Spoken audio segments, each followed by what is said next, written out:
Changing your verification method on Xbox is essential for maintaining your account's security. Follow these steps to update your verification settings. Step 1. Sign into your account. Go to the Xbox website or open the Xbox app on your console. Enter your Microsoft account credentials to sign in. Step 2. Access security settings. Once logged in, navigate to the security section of your account settings. This is typically found in the account management area. Step 3. Choose two-step verification. Look for the option related to two-step verification or security settings. Click on it to view your current verification methods. Step 4. Update verification method. Select the option to change or update your verification method.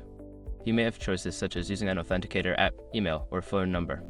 Step 5. Confirm changes. Follow the prompts to confirm your new verification method. You may need to verify your identity using your current method before the change takes effect. By following these steps, you can successfully change your verification method on Xbox. Keeping your account secure is important, so make sure to review your settings regularly.